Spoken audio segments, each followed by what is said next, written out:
पूरे घर में सन्नाटा छाया हुआ था। घर के आंगन के एक कोने में जलता दिया इस बात का गवाह था कि घर में अभी दिया जलाने वाला भी कोई है। वहीं थोड़ी दूरी पर सफेद कपड़ों में लिपटी मेघना शून्य की ओर निहार रही थी। शायद उसे एहसास भी नहीं था कि उसकी गोद में सिर रखे उसकी 9 साल की बेटी स्वाति और 6 साल का बेटा अर्जुन भूखे ही सो गए थे।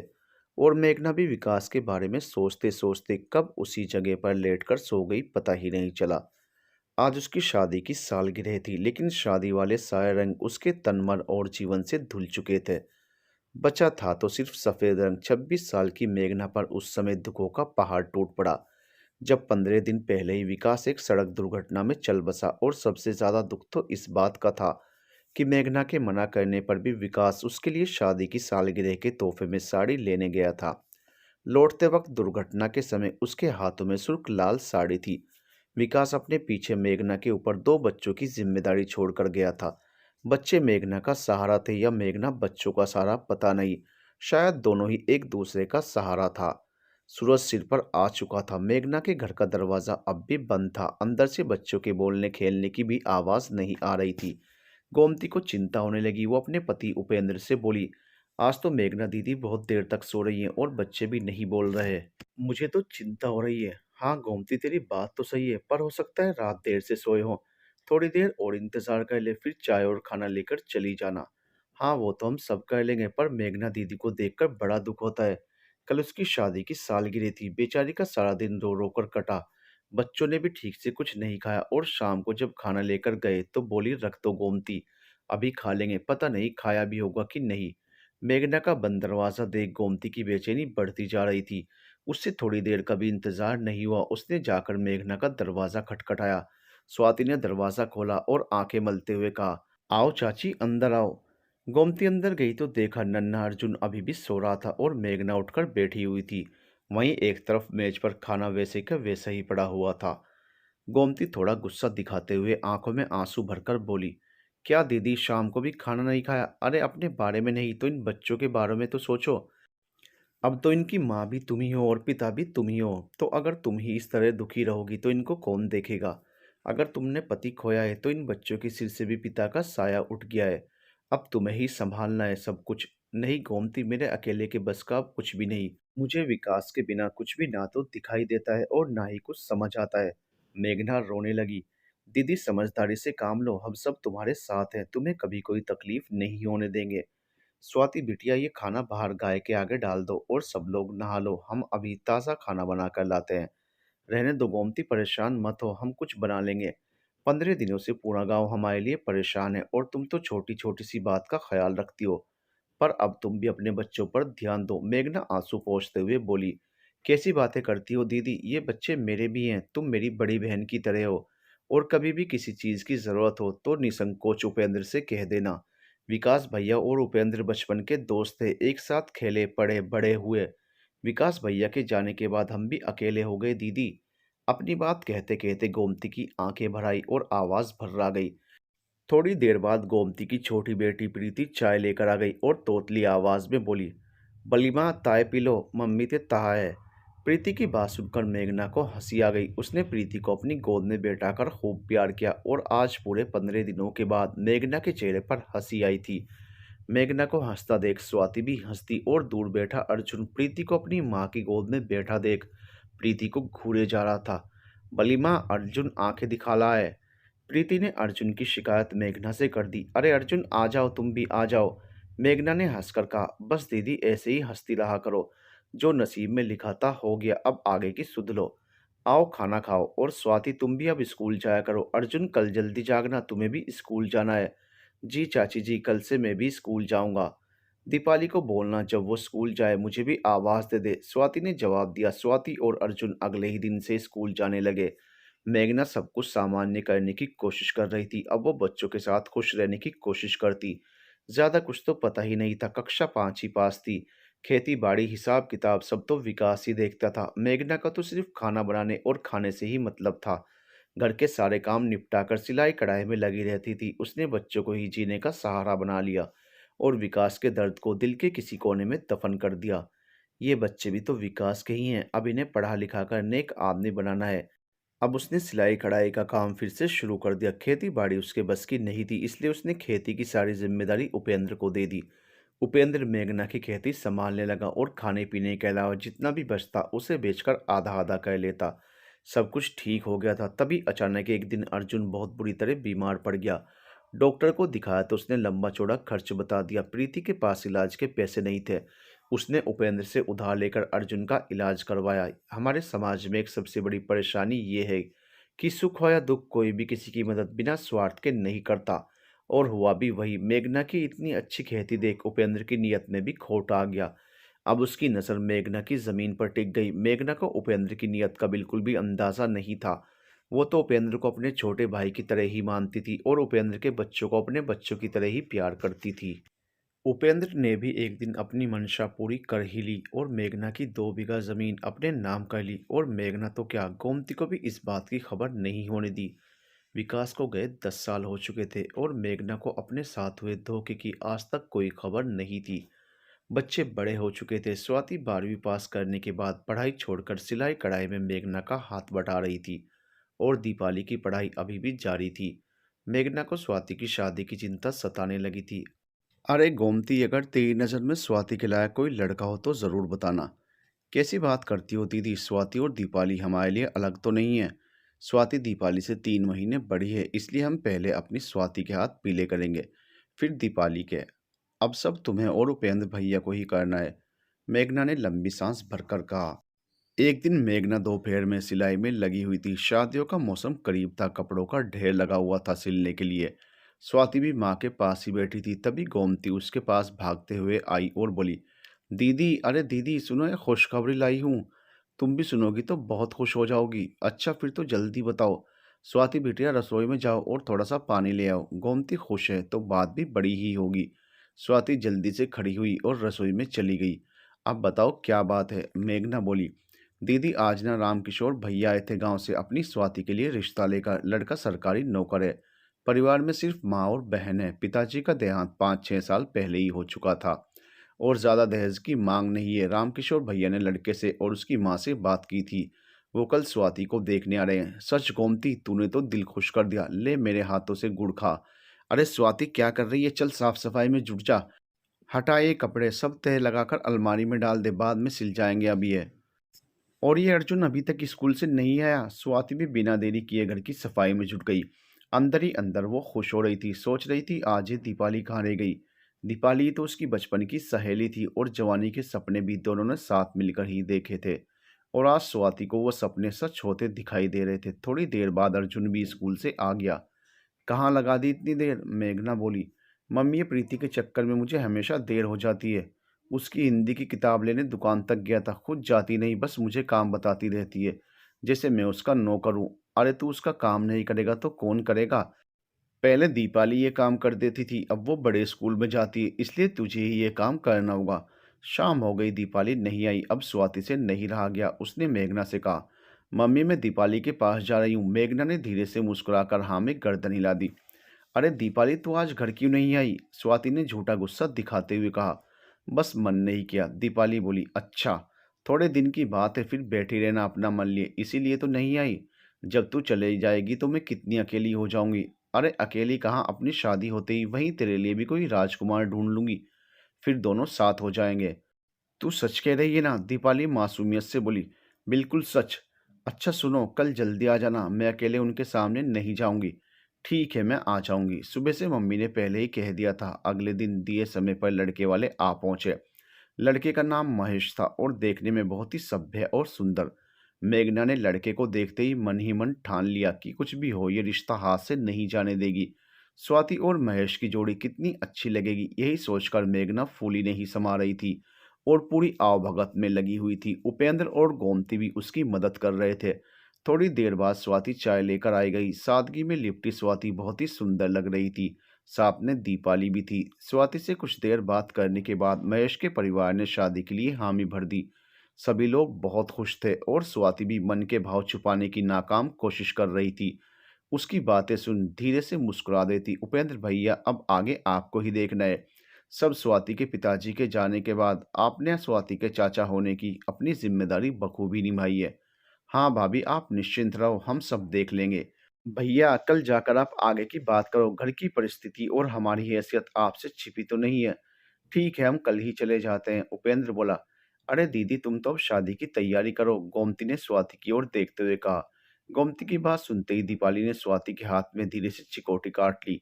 दोनों हंस पड़ी। अगले दिन ही उपेंद्र ढेर सारे फल और मिठाई लेकर महेश के घर पहुंच गया। महेश की माँ यशोदा ने दरवाजा खोला। अरे उपेंद्र भाई, आप आइए, अंदर आइए। जी बस आप लोगों से कुछ बात करनी थी, इसलिए चला आया।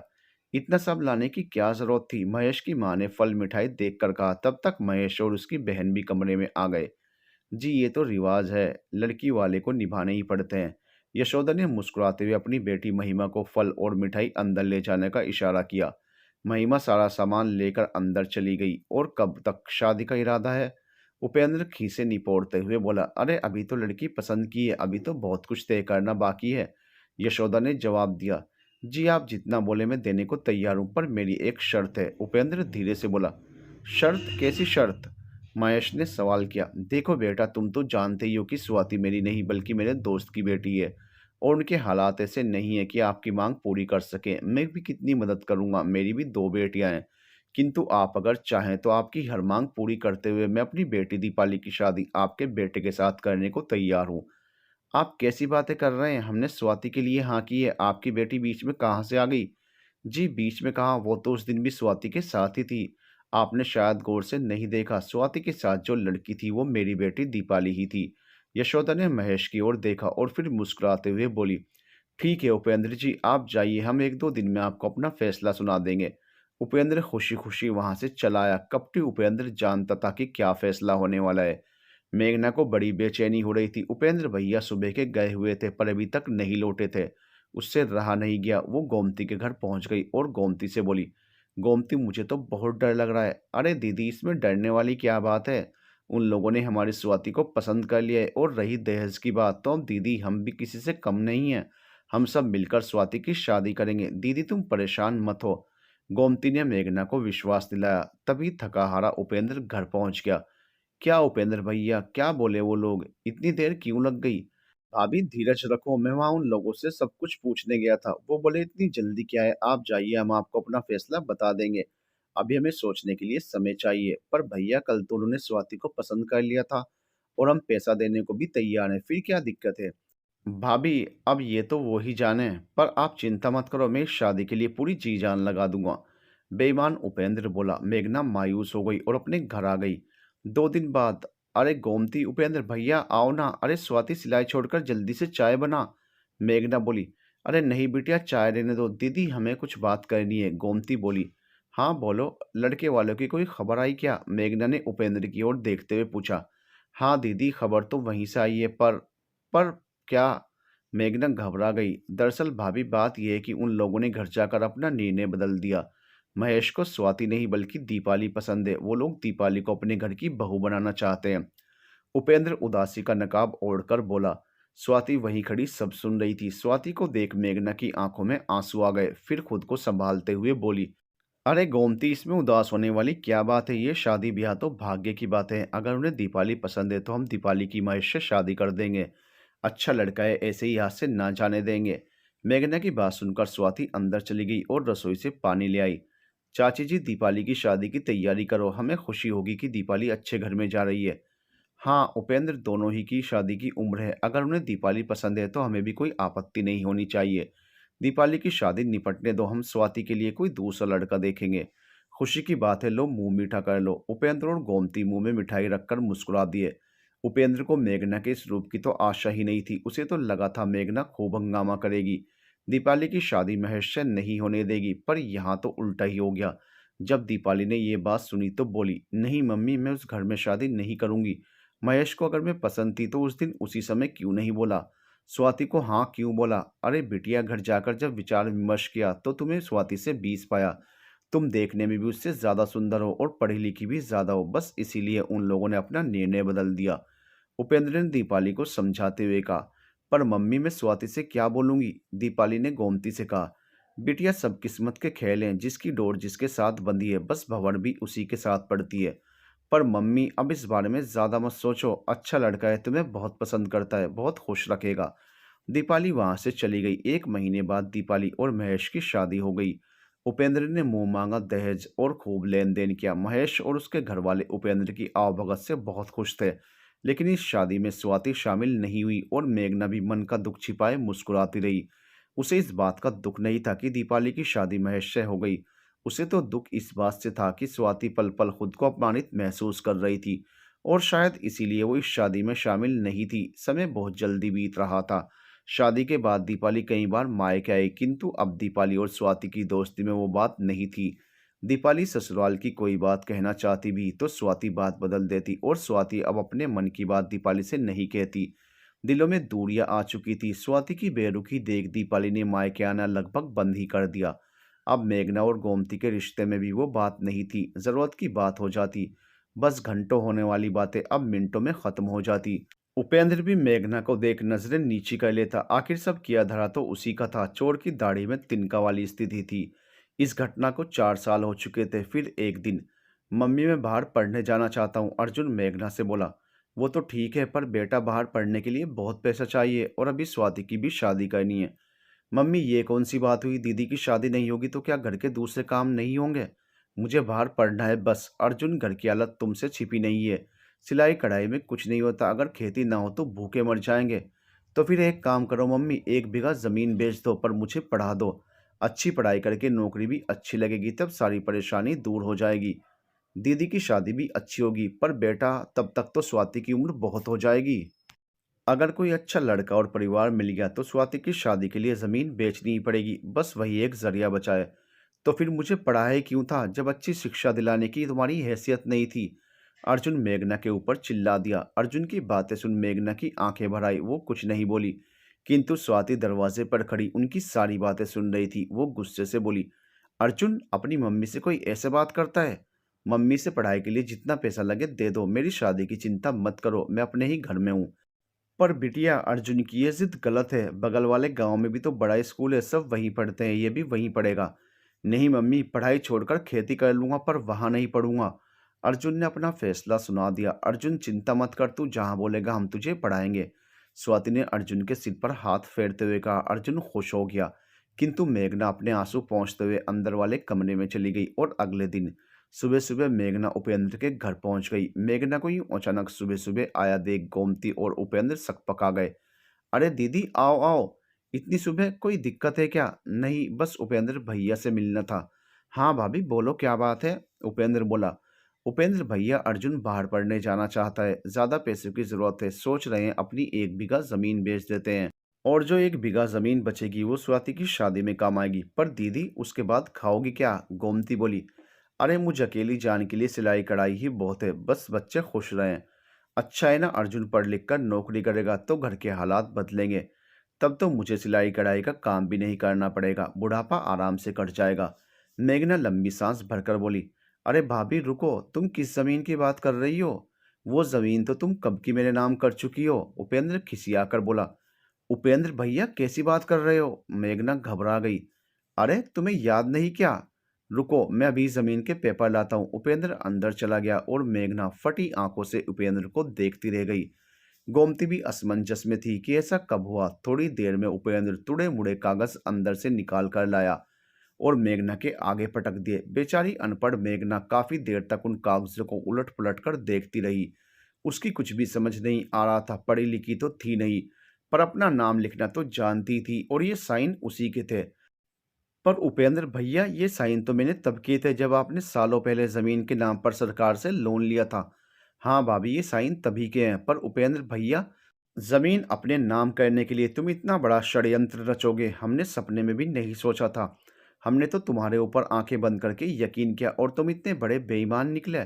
और गोमती, तुमने भी कभी नहीं बताया? नहीं दीदी, विश्वास करो, हमको इसके बारे में कुछ नहीं पता। क्यों जी, आपने ऐसा क्यों किया? अरे इनके पास खेती संभालने वाला कौन था? और फिर सारी जिंदगी समय असमय जो इनकी मदद करते रहे उसका हिसाब कौन चुकाता? और खेती जरूर हमारे नाम थी, पर क्या कभी हमने तुम्हें खान खुराक की कोई कमी होने दी? नहीं ना। चलो अब बताओ, कितना पैसा लगेगा अर्जुन की पढ़ाई में? पर अब से ली गई रकम पर ब्याज भी लगेगा। उपेंद्र भैया, हमें हमारी जमीन लौटा दो बस। अब और कुछ नहीं चाहिए। मेघना गिड़गिड़ाते हुए बोली, सुनिए, आप ऐसा मत करिए, भगवान की कृपा से हमारे पास किस चीज़ की कमी है। गोमती ने उपेंद्र को समझाते हुए कहा, तुम चुप करो, ज्यादा हमदर्दी है तो तुम भी इन्हीं के साथ रहो जाकर। उपेंद्र ने गोमती को बुरी तरह डांट दिया। उपेंद्र भैया, बहुत गलत किया है तुमने हमारे साथ, भगवान तुम्हें कभी माफ नहीं करेंगे।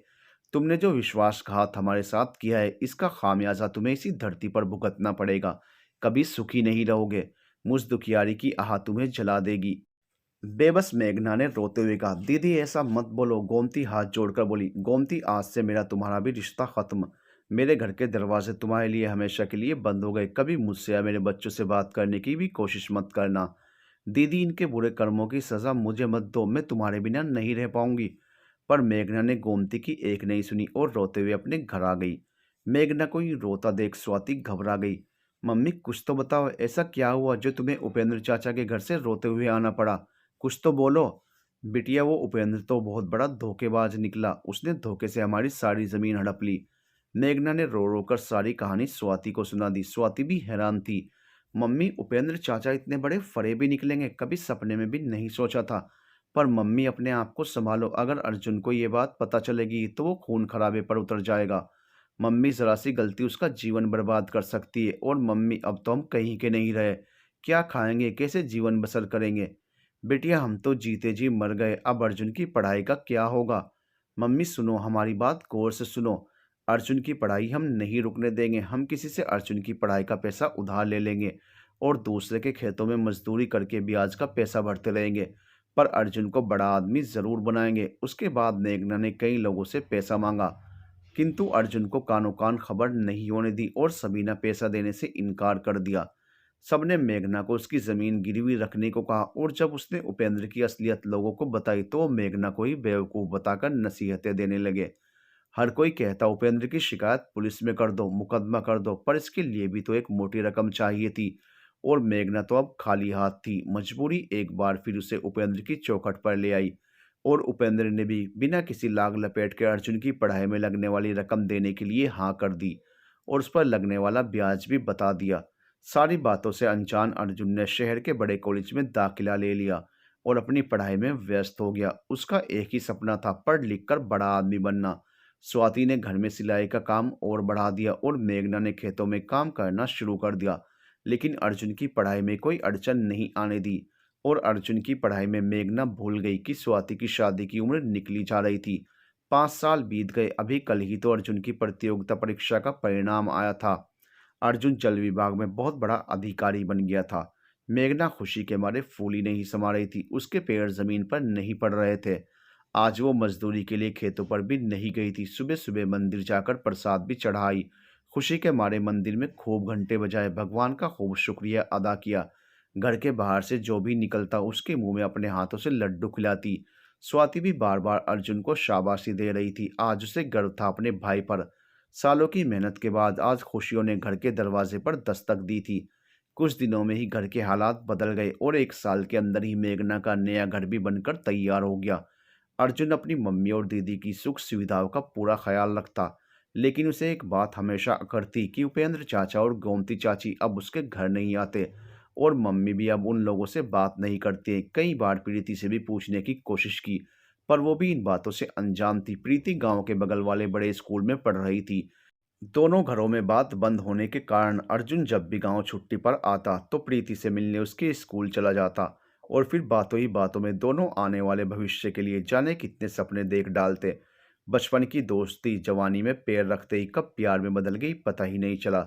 एक दिन स्वाति मेघना से बोली, मम्मी कल अर्जुन आ रहा है, हम ये सोच रहे थे कि इस बार उपेंद्र चाचा के धोखे की बात अर्जुन को बता देते हैं। वैसे भी वो कई बार पूछ चुका है कि उपेंद्र चाचा और गोमती चाची घर क्यों नहीं आते, हम उनसे बात क्यों नहीं करते। हर बार हम कोई ना कोई बहाना बनाकर टाल देते हैं। पर बिटिया, कैसे बताएंगे, कितना दुख होगा उसको, इतनी इज्जत करता है वो उपेंद्र और गोमती की। मम्मी देखो, हम आ गए। अर्जुन की आवाज़ सुनाई दी। स्वाति और मेघना ने मुड़कर देखा तो सामने अर्जुन खड़ा था। अरे अर्जुन, तुम तो कल आने वाले थे। स्वाति खुशी के मारे उछल पड़ी। अरे बेटा अर्जुन, आ गए बेटा। मेघना ने अपने लाल को गले लगा लिया। अर्जुन ने अभी अपनी मम्मी और दीदी के पैर छूकर आशीर्वाद लिया। अगले दिन, मम्मी अब अर्जुन की शादी कर दो। पूछ लो कोई लड़की देख रखी हो तो ठीक, नहीं तो हम ढूंढें। नहीं बिटिया, पहले तुम्हारी शादी होगी, उसके बाद अर्जुन की होगी। हाँ सच कहा मम्मी, पहले दीदी की शादी होगी, उसके बाद हम अपने बारे में सोचेंगे। मम्मी हमने एक लड़का देखा है, सरकारी नौकरी करता है और दीदी की उम्र का ही है। मैंने खुद उसके घर वालों से बात की है, वो एक दो दिन में दीदी से मिलने आएंगे। सच बेटा, कितना बड़ा बोझ हल्का कर दिया तुमने मेरा, मेघना बोली। और स्वाति चुपचाप अपने कमरे में चली गई। वो अंदर ही अंदर बहुत खुश थी। 2 दिन बाद लड़के वाले आ गए। इस बार मेघना ने लड़के वालों का जोरदार स्वागत किया। अरे भाई, इस बार वो जल विभाग अधिकारी की माँ थी। मेघना की गरीबी तो बहुत पीछे छूट गई थी। अब वो अच्छा खाती, अच्छा पहनती और घराने वालों की अच्छी आवभगत करती थी। और दो चार बातें करके उन्होंने स्वाति को पसंद कर लिया। लड़के ने स्वाति को अंगूठी पहनाकर शादी की हामी भर दी। लड़के की माँ ने भी स्वाति को सीने से लगाकर उसे अपनी बहू मान लिया। और ठीक 2 महीने बाद स्वाति की शादी हो गई और वो अपनी ससुराल जा रही थी। कितनी सुंदर लग रही थी दुल्हन के जोड़े में, और दूल्हा तो पूरा राजकुमार लग रहा था। बहुत सुंदर जोड़ी थी दोनों की, जो देखता वही देखता रह जाता। विदाई के समय स्वाति का रो रो कर बुरा हाल था। आज उसे अपने पिता की कमी बहुत महसूस हो रही थी। और अब वो उपेंद्र चाचा भी नहीं थे जो उसे आशीर्वाद देते। गोमती भी अपनी खिड़की से स्वाति को विदा होते हुए देख रही थी। उसकी आंखों में आंसू और होंठों पर स्वाति के लिए ढेरों दुआएं थी। गोमती ने स्वाति को कभी दीपाली से कम नहीं समझा था। स्वाति चली गई। बेचारी मेघना बहुत देर तक स्वाति को याद करके रोती रही। विकास के जाने के बाद स्वाति ने इस घर में सब कुछ संभाला था। विकास की मृत्यु के समय स्वाति मात्र 9 साल की थी, किंतु बचपना तो कभी उसके अंदर दिखाई नहीं। अपने हिस्से की हर जिम्मेदारी उसने पूरी की थी। सिलाई कढ़ाई करके घर के खर्चे उठाए। पूरे घर का ख्याल रखने में तो वो मेघना की भी माँ बन गई थी। और अर्जुन की पढ़ाई के लिए उसने दिन रात एक कर दिए, पर उसकी पढ़ाई में कोई अड़चन नहीं आने दी। ऐसी ही होती है बेटियां। स्वाति को घर से गए 4 दिन हो चुके थे, किंतु आज भी उसे याद करके मेघना की आंखों में आंसू आ जाते थे। उसे यूं रोता देख पड़ोस की बिमला काकी बोली, अरे स्वाति की मम्मी, अब बहू घर ले आओ। स्वाति की शादी हो गई, अर्जुन भी अच्छा खासा कमाता है, अब किस बात का इंतजार है। अरे भाई, अब किस बात की चिंता, बस एक अच्छी सी लड़की मिल जाए, हम तो आज अपने अर्जुन की शादी कर दें। क्यों अर्जुन, अब तो तुम्हें कोई आपत्ति नहीं है। अर्जुन ने पहले तो उपेंद्र के घर की तरफ देखा, फिर हंसकर बोला, मम्मी जैसी तुम्हारी मर्जी, अब हमें कोई आपत्ति नहीं है। उसी रात उपेंद्र के घर में। मम्मी बता दो पिताजी को, शादी तो हम अर्जुन के साथ ही करेंगे। प्रीति गुस्से में बोली, गोमती समझा दे, इसे काट के रख दूंगा अगर अर्जुन का नाम भी अपनी जुबान पर लाई तो। मम्मी मर जाएंगे पर शादी तो उसी से करेंगे, बता दो इनको, प्रीति और तेजी से बोली। उपेंद्र ने प्रीति के गाल पर एक जोरदार तमाशा जड़ दिया। प्रीति लड़खड़ाकर गिर पड़ी। गोमती ने दौड़कर उसे उठाया और उपेंद्र से बोली, जवान बेटी पर हाथ उठा रहे हो तो फिर उसे समझा दे, मेरे आगे जुबान न चलाए। मेरा फैसला अटल है, इसकी शादी अर्जुन से कभी नहीं होगी। क्यों क्यों नहीं होगी? प्रीति की शादी अर्जुन से ही होगी। हमने गलत किया उनके साथ, और उसका बहुत बड़ा खामियाजा भुगतना पड़ा है हमें। और हमने हमेशा गलत किया उनके साथ। कितना विश्वास किया था मेघना दीदी ने हमारे ऊपर, अपना सब कुछ हमारे भरोसे छोड़ दिया, और आपने हर कदम पर उनके साथ छल किया। कोई छल नहीं किया मैंने, पागलपन की बातें मत करो। क्यों, धोखे से उनकी जमीन खेती अपने नाम कर लेना क्या छल नहीं है? और कहते कहते गोमती रुक गई। और क्या? उपेंद्र ने नजरें चुराते हुए बोला, और दीपाली की शादी के समय तुमने क्या किया? तुम क्या सोचते हो मुझे कुछ पता नहीं है? प्रीति के पिताजी हमें सब बताए। गोमती चीख पड़ी, क्या क्या पता है तुम्हें? उपेंद्र जोर से चिल्लाया, यही कि तुमने ज्यादा दहेज देने का लालच देकर स्वाति की जगह अपनी दीपाली की शादी महेश के साथ कर दी। और नतीजा देख लिया। उस घर में जाने के बाद हमारी बेटी एक दिन भी सुकून से नहीं रही। उन पैसे के लालचियों ने उसके ऊपर कितने अत्याचार किए। उसके साथ मारपीट तक की गई, पर तुम्हारे पापों की सजा वो खुद को देती रही। उसने ससुराल नहीं छोड़ी, हर दर्द बर्दाश्त करती रही, क्योंकि वो खुद को स्वाति का गुनहगार मानती है। और फिर उसने गाँव आना ही छोड़ दिया। और आज भी शादी के इतने साल बाद हम अक्सर उनकी पैसों की मांग पूरी करते हैं। भगवान सब देखता है। बकवास बंद करो गोमती। हर माता पिता चाहते हैं उनकी संतान सुखी रहे, और मैंने भी वही किया। आप पैसे से दीपाली के लिए सुख खरीदने चले थे, और देखिए कितने दुख खरीद कर उसकी झोली में डाल दिए।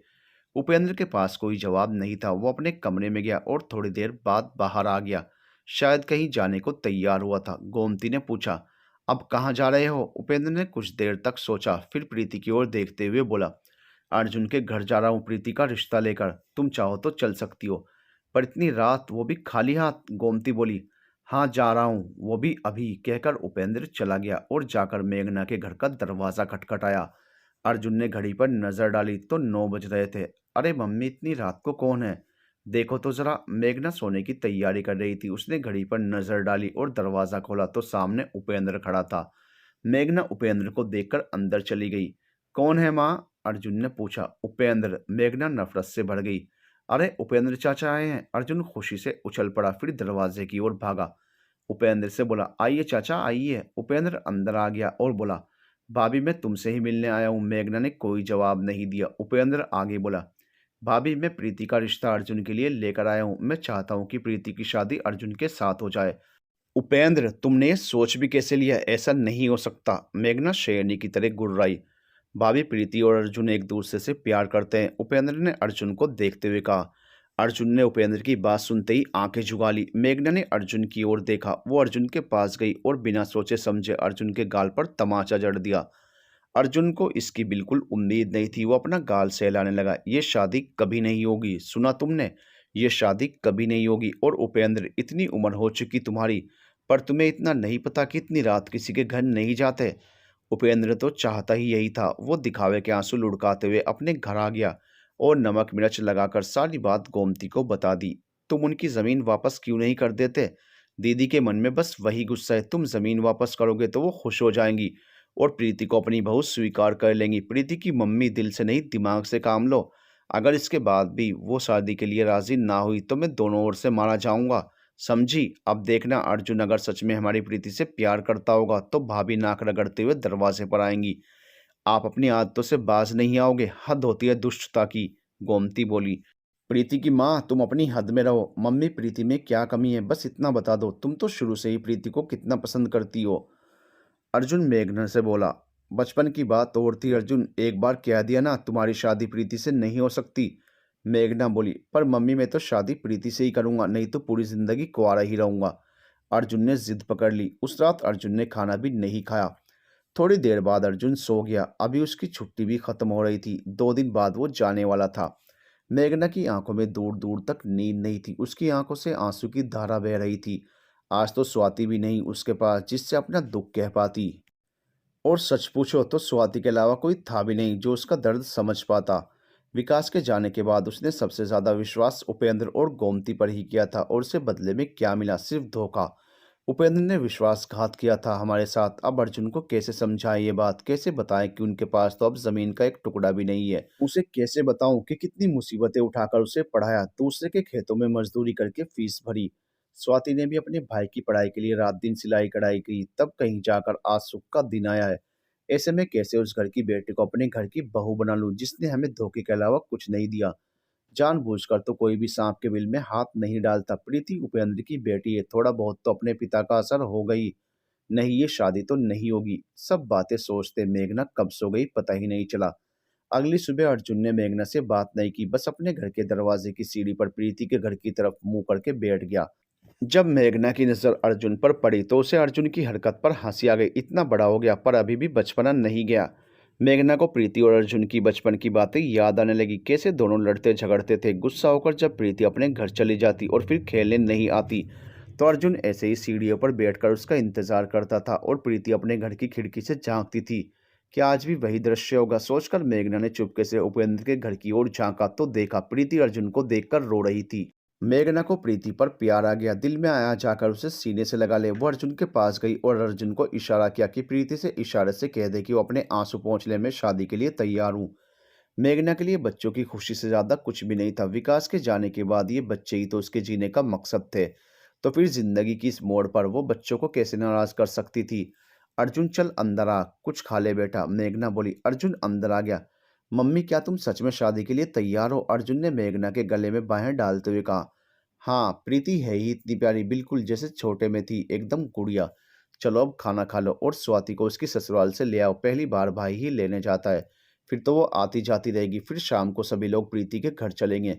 मेघना ने अर्जुन से कहा। अर्जुन का तो मुंह मांगी मुराद मिल गई। वो खुशी से नाच उठा और खाना खाने बैठ गया। शाम होने तक स्वाति भी अपनी ससुराल से आ गई। लाल साड़ी में लिपटी गहनों से लदी स्वाति बेहद खूबसूरत लग रही थी। मेघना ने दौड़कर गले से लगा लिया। स्वाति के चेहरे की चमक और होंठों की हंसी बता रही थी कि वो ससुराल में बहुत खुश थी। मम्मी, ये अचानक अर्जुन की शादी की बात कहाँ से आ गई? स्वाति ने जिज्ञासा से पूछा।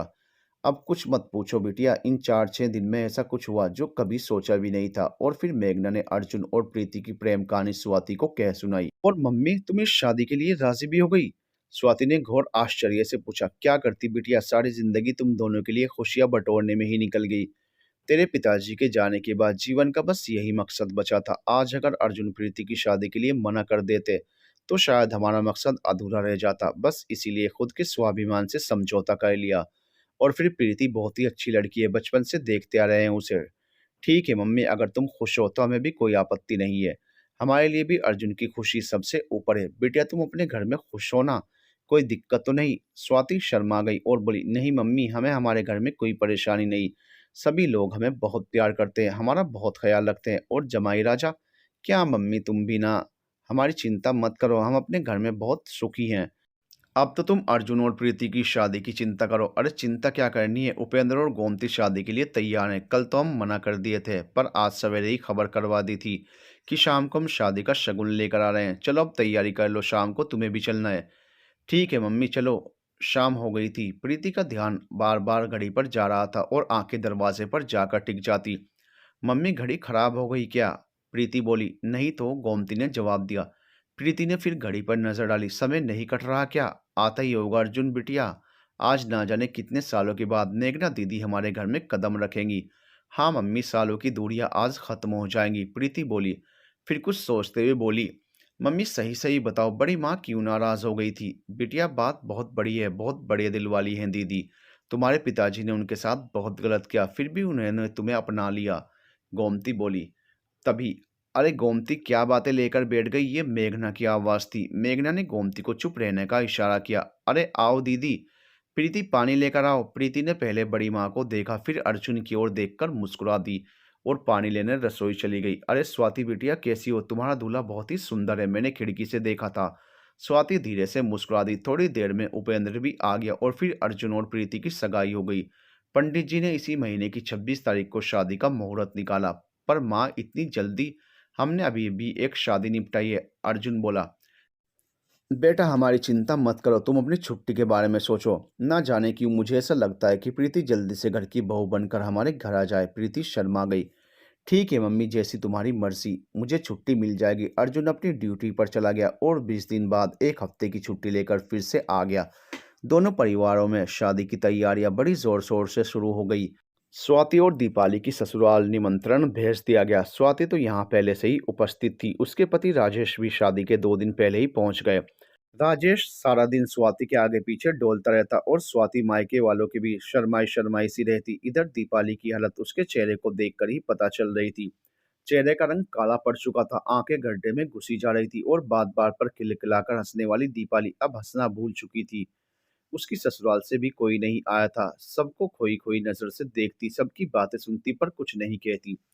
गोमती उसे दुखी देख अंदर ही अंदर जल जाती। शादी का दिन भी आ गया। खूब धूमधाम से शादी हुई। मेघना ने अपने सभी शौक पूरे किए। आखिर हर माँ की तरह उसका भी सपना था कि एक दिन उसका लाल दूल्हा बनेगा, बारात सजेगी, चांद सी बहू आएगी। और भी ना जाने कितने सपने थे जो एक एक करके पूरे होते चले जा रहे थे। मेघना को रह रहकर विकास की याद आ रही थी। आज उसके पास सब कुछ था, बेटी, दामाद, बेटा, बहू, रुपया, पैसा, समाज में मान सम्मान। अगर किसी चीज की कमी थी तो वो था विकास। और दुनिया भर की दौलत और खुशियां उस कमी को पूरा नहीं कर सकती थी। बारात निकली। राजेश ने जमकर पैसे लुटाए। लाल जोड़े में सजी प्रीति और उसी लाल रंग की शेरवानी में सजे अर्जुन और प्रीति बिल्कुल राम सीता की जोड़ी लग रहे थे। जयमाला हुई, 7 फेरे हुए और प्रीति अपनी ससुराल आ गई। लेकिन पूरी शादी में दीपाली और स्वाति में कोई भी बात नहीं हुई। प्रीति जब ससुराल पहुंची तब उसकी बड़ी माँ उसके स्वागत में थाली लिए दरवाजे पर खड़ी थी। दरवाजे पर बेटा बहू को देख मेघना की आंखों में खुशी के आंसू आ गए। उसने आगे बढ़कर दोनों की आरती उतारी। अर्जुन और प्रीति ने आगे बढ़कर मेघना के पैर छू लिए। मेघना ने भी आगे बढ़कर प्रीति को गले से लगा लिया। उनकी तोतली प्यारी प्रीति आज उनकी बहू बनकर उनके घर आई थी। शाम को पूरे गांव की औरतें मेघना के आंगन में जमा हुई थी। ढोलक बजनी थी। मोहल्ले की होने के नाते गोमती और दीपाली को भी बुलाया गया। खूब गाना बजाना हुआ। स्वाति खूब झूमकर नाची। उसके चेहरे पर उसके सुखी संसार की कहानी लिखी थी और दीपाली चुपचाप बैठी सबको देख रही थी। तभी स्वाति बोली, आओ दीपाली, तुम मेरे पास आओ, चलो दोनों नाचते हैं जैसे पहले नाचते थे। दीपाली ने तो सपने में भी नहीं सोचा था कि स्वाति उसे ऐसे गले लगा लेगी। आज बहुत दिनों के बाद वो जी भर कर नाची, और फिर जब नाचते नाचते दोनों सहेलियां थक गई, ऊपर छत पर निकल गई। आज सालों बाद दोनों एक दूसरे के सामने थी। क्या बात है दीपाली, तुम हर समय इतनी उदास क्यों रहती हो? तुम्हारी ससुराल से भी कोई नहीं आया, और तो और महेश भी नहीं आया। दीपाली कुछ नहीं बोली और स्वाति के गले लगकर रो पड़ी। स्वाति क्यों नाराज हो गई थी मुझसे? मेरी क्या गलती थी? मेरे पिताजी की गलती की मुझे इतनी बड़ी सजा क्यों दी? क्यों? उपेंद्र चाचा जी की क्या गलती थी? स्वाति, तुम्हें पता ही नहीं, महेश के घर वालों को मुंह मांगा दहेज देकर तुम्हारी जगह मेरी शादी महेश से करवा दी। पर महेश के घर वाले पैसे के बहुत लालची थे। महेश के संबंध भी किसी दूसरी लड़की के साथ थे। शादी की पहली रात से ही महेश और उसके घर वालों के अत्याचार मेरे ऊपर होने लगे। मुझे बात बात पर पीटते, पैसे की मांग करते, पिताजी से मुंह फाड़ कर रकम मांगते। और पिताजी भी दुनिया समाज के आगे मुझे सुखी दिखाने के लिए पिताजी हर बार उनकी मांग पूरी करते रहे। और फिर एक दिन महेश ने दूसरी शादी भी कर ली। उस दिन से मेरी ससुराल में मेरा अस्तित्व पूरी तरह से ख़त्म हो गया। और फिर महेश उस औरत को घर भी ले आया, मेरा सामान कमरे से बाहर निकाल कर फेंक दिया। पर घर से बाहर नहीं निकाला, पता है क्यों? क्योंकि मेरे पिताजी आज भी उन लोगों को हर महीने एक मोटी रकम पहुंचाते हैं। दीपाली, इतना सब तुम बर्दाश्त करती रही और कभी मेरे से बात करने की कोशिश भी नहीं की। अगर मैं नाराज़ थी तो तुम मुझे मना सकती थी, शुरू में कोशिश की। पर फिर अपनी परिस्थितियों को ही अपना प्रायश्चित मानकर चुपचाप सहती रही, और अब तो आदत हो गई है। दीपाली, तुम पढ़ी लिखी थी फिर भी अत्याचार सहती रही। शायद मेरे पिताजी के बुरे कर्मों की यही सजा थी। कहकर दीपाली रो पड़ी। स्वाति ने आगे बढ़कर दीपाली को गले लगा लिया और बोली, बस दीपाली, अब और नहीं। जिस घर में तेरा कोई मान सम्मान नहीं, उस घर में तुझे जाने की कोई ज़रूरत नहीं है। मैं तुम्हारे बारे में उपेंद्र चाचा से बात करूंगी। ढोलक अपने लय ताल से बज रही थी। सभी महिलाएं बधाई गीत गा रही थी। रात के 2 बज चुके थे। मम्मी, कितनी देर तक गाना बजाना करोगी? प्रीति भी पिछली 2 रातों से जाग रही है। अरे बिटिया, मैं तो आज पूरी रात गाऊंगी। तुम प्रीति को उसके कमरे में पहुंचा दो। क्यों काकी, क्यों गोमती, गाओगी ना सारी रात? मेघना ने वहां उपस्थित सभी महिलाओं से पूछा। सभी मुस्कुरा दी और फिर से गाने लगी। स्वाति ने प्रीति को उसके कमरे में पहुंचा दिया। प्रीति, वैसे तो पूरा घर तुम्हारा है, पर आज से ये अर्जुन के साथ साथ सिर्फ तुम्हारा है। प्रीति ने कमरे पर नजर डाली और मुस्कुराकर सिर झुका लिया। स्वाति को हंसी आ गई और बोली, अले अले, हमारी तोतली सलमाना भी जानती है। इतना कहकर स्वाति हंसते हुए कमरे से बाहर चली गई। प्रीति को समझ में नहीं आ रहा था क्या करे। बेड पर अर्जुन गहरी नींद सो रहा था। सोता भी कैसे नहीं, रात के 2:30 बज चुके थे। इतनी रात तक कोई कैसे जागता? प्रीति धीमे कदमों से बढ़ते हुए अर्जुन के पास पहुंच गई। वह गहरी नींद में सोया हुआ था। अर्जुन बहुत ही मासूम लग रहा था। उसे याद आने लगा वो अर्जुन जो बात बात पर प्रीति से चिढ़ता था, और खासकर तब जब वो अपनी बड़ी माँ की गोद में बैठ जाती थी, और जब बड़ी माँ अपने हाथों से खाना खिलाती तो अर्जुन गुस्से में खाना छोड़कर चल देता। तब बड़ी माँ एक एक करके दोनों को खिलाती, और यूं ही लड़ते झगड़ते दोनों ने साथ में स्कूल जाना शुरू किया। किंतु धीरे धीरे कब उनके झगड़े दोस्ती में बदल गए पता ही नहीं चला। और फिर एक दिन अर्जुन को देखकर दिल में कुछ हलचल सी होने लगी। जिस दिन अर्जुन को नहीं देखती उसका दिल उदास रहता। आंखें हर समय अर्जुन को ही ढूंढती, और जब अर्जुन दिख जाता तो घबराकर आंखें नीची कर लेती। एक दिन वो हो गया जिसकी उसने कल्पना भी नहीं की थी। स्कूल का अंतिम वर्ष था। अर्जुन ने स्कूल में सभी के सामने उसका हाथ पकड़ लिया और अपने प्यार का इजहार कर दिया। चाहती तो प्रीति भी उसे बहुत थी, किंतु इस तरह के इजहार की उसने उम्मीद नहीं की थी। वो कक्षा में तो सबके सामने कुछ नहीं कह पाई, किंतु उसने कई दिनों तक अर्जुन से बात नहीं की। वो माफी मांगता रहा। प्रीति भी तो प्यार करती थी अर्जुन से, कितने दिन नाराज रहती। एक दिन उसने मुस्कुराकर अर्जुन को माफ कर दिया, और फिर शुरू हुई अर्जुन प्रीति की प्रेम कहानी। और आज दोनों की शादी भी हो गई। सोचते सोचते प्रीति अर्जुन के पैरों की तरफ बैठ गई, और कब सो गई पता ही नहीं चला। सुबह आंख खुली तो देखा सामने स्वाति चाय लिए खड़ी थी। प्रीति हड़बड़ाकर उठ बैठी। दीदी आप, अर्जुन जाग गए क्या? प्रीति, अर्जुन तो कब का जाग गया। आज मुझे वापस ससुराल जाना है, बस उसी की तैयारी में लगा है। प्रीति को बहुत अजीब लगा। अर्जुन ने उससे कुछ भी नहीं कहा। अरे कुछ नहीं तो कम से कम जगा ही दिया होता। थोड़ी देर में प्रीति तैयार होकर रसोई में आ गई। अरे प्रीति बिटिया, आज तुम्हारी पहली रसोई है, तुम खीर बना लो। अभी थोड़ी देर में स्वाति को भी ससुराल जाना है, थोड़ा जल्दी करना। तभी स्वाति भी आ गई। मम्मी, मैं दीपाली से मिलकर आती हूँ। स्वाति बोली, ठीक है, मेघना ने जवाब दिया। स्वाति दीपाली के घर पहुंच गई। उपेंद्र खाना खा रहा था। दीपाली रसोई में गोमती के पास खड़ी रो रही थी। चाची जी, ऐसी भी क्या मजबूरी है कि दीपाली को उन दरिंदों के बीच में रख छोड़ा है? गोमती ने कोई जवाब नहीं दिया। चाचा कितना प्यार करते थे आप दीपाली से, और इसी कारण उसे आपने बिना जांचे परखे उन राक्षसों के घर ब्याह दिया, और अब वो उस घर में एक नौकरानी की जिंदगी बसर कर रही है। चाचा मत भेजो दीपाली को वहां, नहीं तो वो लोग उसे मार डालेंगे। बिटिया, समाज में इज्जत बहुत बड़ी चीज है। अगर दीपाली हमारे पास लौट आई तो समाज में बहुत बदनामी होगी। लोग 10 तरह के सवाल करेंगे, किस किस को क्या जवाब देंगे। इसलिए सालों से उसकी नाजायज मांगे पूरी करता आ रहा हूँ। पर चाचा, समाज का इतना ख्याल रहा कि आपको दीपाली के आंसू भी नहीं दिखाई पड़े, आप उसके दर्द को महसूस नहीं कर सके। कैसे पिता हैं आप? और चाची, आप तो माँ थी, दीपाली को ऐसी हालत देखकर आपका कलेजा नहीं फटा? अब दीपाली उस घर में वापस नहीं जाएगी। अगर आप उसे अपने पास नहीं रख सकते तो वो हमारे घर पर रहेगी, अपनी आगे की पढ़ाई पूरी करेगी और अपने पैरों पर खड़ी होगी।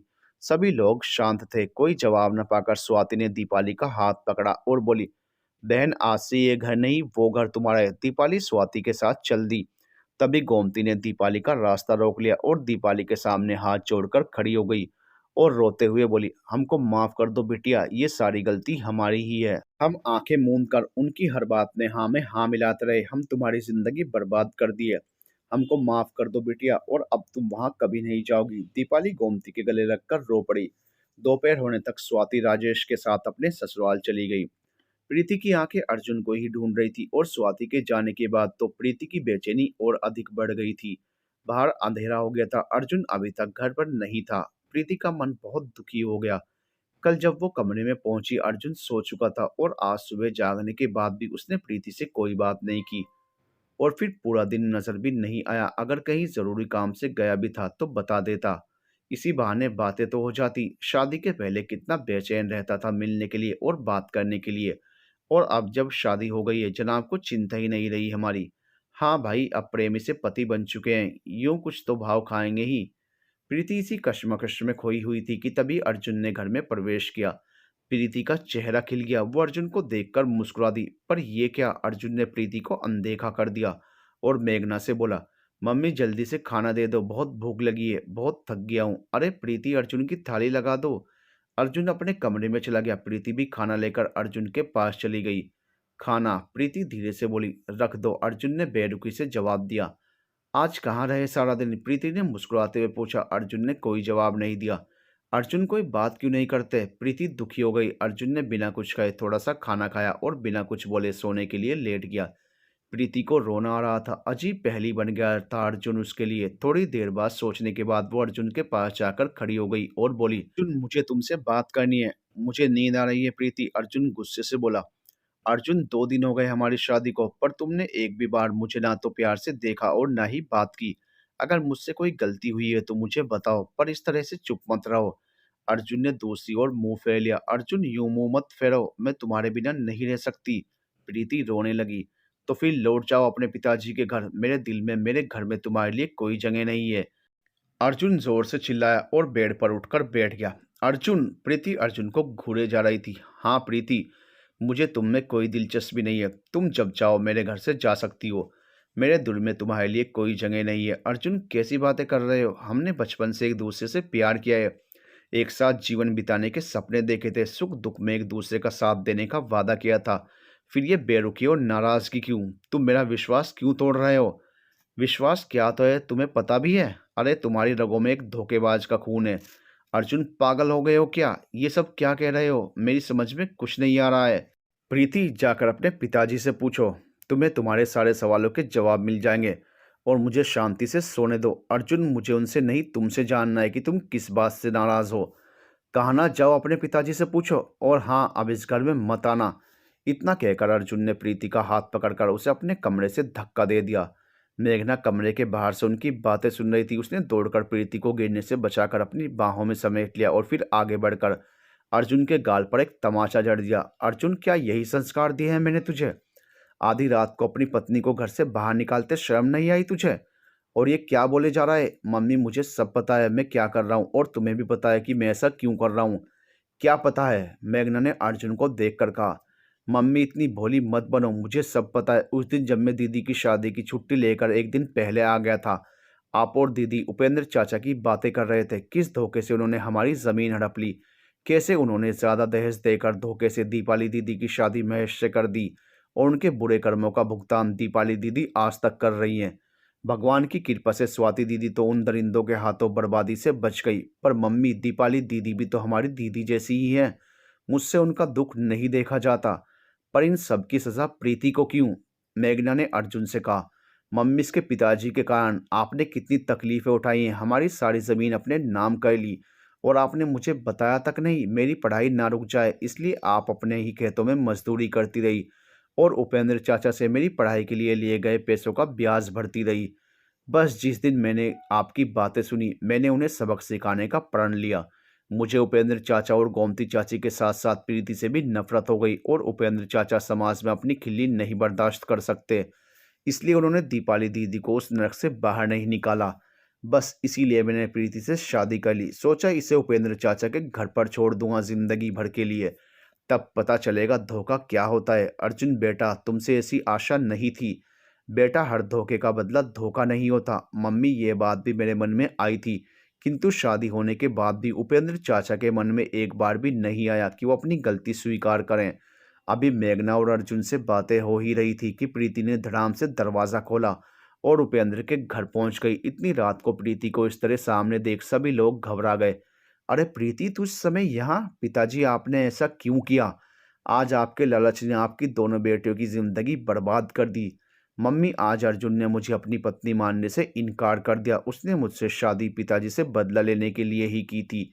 पर प्रीति, ये कौन सा तरीका है बदला लेने का?